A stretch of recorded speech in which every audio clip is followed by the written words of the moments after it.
And there's a score class which keeps track of the score and the speed and the traffic.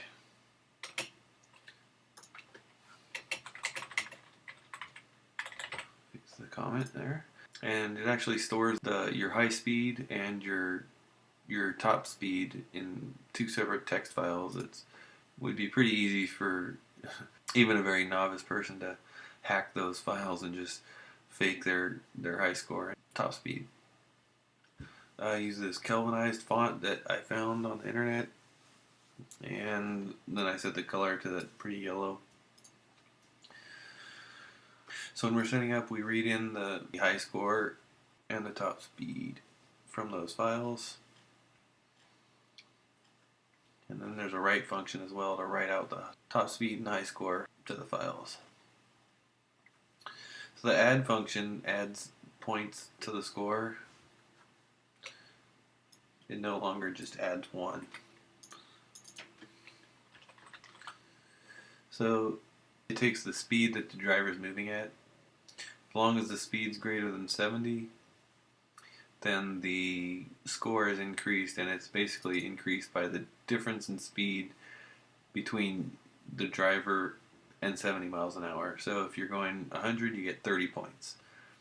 Then if the score is higher than the high score, it resets the high score to your score, and it changes the fonts to bright red. If your speed is over the top speed, then the top speed is set to your current speed. And the only time you can actually be eligible for a top speed is when you're passing someone. So if you go higher than the top speed but you don't pass anyone while you're doing it, it doesn't matter. And there's another thing, the car count, which just keeps track of how many cars have gone by. I don't really do much with that except for change the traffic levels right now. And that's what we're doing here in this next function. So increase the traffic level. This is something that I want to refactor. But right now, if your traffic is very light, it goes to light. If you're light, you go to medium, so on and so forth. If you're extreme, then it just continually increases the traffic even more. And you see these numbers are getting smaller actually, so they're hard-coded in the top of the file.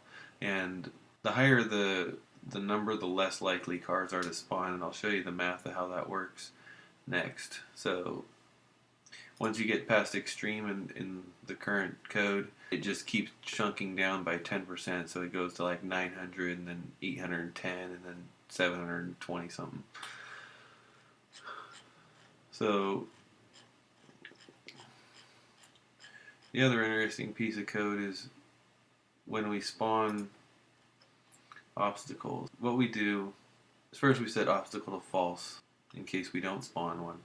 And if there's less than 10 obstacles, then we'll try. But if there's more than 10 cars or whatever on the road, we won't even try to make an obstacle, and we'll just return the false. I think I showed where that was used, and nothing happens if you return false from this function. Then what happens if we have less than 10 is we generate a random number between 0 and traffic. So the traffic was like 5,000, 2,500, and it kept getting lower, right, as you were having more and more traffic. And so if that random number is less than your current speed, then we're going to generate an obstacle. So you see how the higher this traffic number is, the less likely that you'll be hitting a random number that's lower than your speed. And of course, this is just a rough approximation, because what still happens, I think, too much is the faster you go, that less cars spawn. It's something that I want to look at, but I'm not concerned with it right now. So then we randomly pick a lane from 1 to 3 for the obstacle, and currently we get the speed using this get speed function. I'll show you how that works, but it basically just sets the speed to the speed for that lane, which are fixed. So there's only 3 lanes, and each lane has its own speed. Then here we actually create the obstacle, and then before we actually return it, we have to see for all the obstacles that are already there, if this obstacle that we just created is going to collide with one of those, or even come within 120 pixels of it, we just don't do it and we return false. So you can't spawn cars on top of cars, and you can't spawn obstacles on top of other obstacles. I'll show you quickly the get speed function. That's really simple right now. Top laners go faster, slower traffic keep right. So we can't really vary the speed of cars in the same lane until we put some logic into keeping them from running into each other. Right now, they all just go the same speed. Also, as traffic gets heavier, I think it would make sense for the speeds to actually decrease. But I don't know how that's going to affect scoring or anything else. I mean, we'll have to see what happens. So right now it's just we return 70 minus the lane times 5. So that gives you for lane 1, 65, 60, and 65 for lanes 2 and 3. Pretty straightforward. The collision function is kind of interesting. I really optimized this from how I had it initially. Basically, it takes two objects and then a buffer, and the buffer is how many pixels they can be between them. And of course, it's only horizontal pixels. If your buffer was bigger than a lane, we're not going to care about two cars being right next to each other in two different lanes, because the way the game works, cars don't go in the middle of lanes. They only stay in their lanes. We're looking at two rectangles, and if the tops of the rectangles are equal, that means they're in the same lane.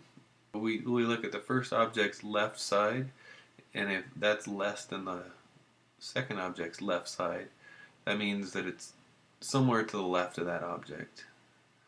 And then if the second object's left side is basically between the first object's left and right side, that means it's inside of it. Or add the buffer to the right side, it's inside that buffer to the right of the first object. And if that's the case, then we return true to say that, yeah, they're colliding. Then we have to do a second comparison for the other side collision. So we subtract out the buffer from the left side of the object, and we check that against the second object's right side. As long as that's outside of that, then they're not going to collide. But if it's in between the left side minus the buffer and the right side, then those two objects are colliding and we return true. Then we just return false in all other cases. Because there's a couple more things we didn't look at. In the run game, when we have a collision, we save the screen as the cars collide, so that little time doesn't pass. We want exactly what happened as the cars collide. Otherwise, it looks like they're running right on top of each other. Then, in the game over function, we load that screen back up, we show it, and we put a crash graphic that's really lame on top of it. We also write out the score to the files, and then we're just waiting. And so while we're waiting, we're looking for either a escape key to quit or a return key to set waiting to false. And then while we're waiting, we're just continually splitting and then flipping the screen with the score and the crash scene and the boom. And then once we finally get out of the waiting loop, we just go right back into running game. We have to look at pause. So pause takes in all these parameters: the background rectangle, the speed, and the score.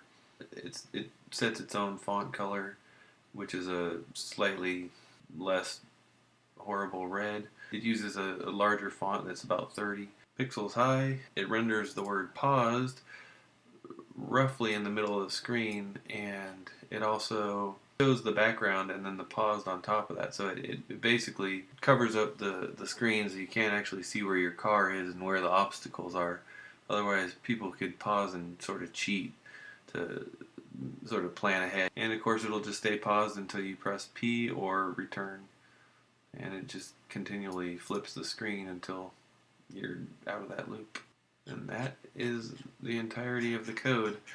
So I have lots more ideas for what to do with the game going forward, what to do tomorrow. We'll see how far I get. Thanks for watching. Peace.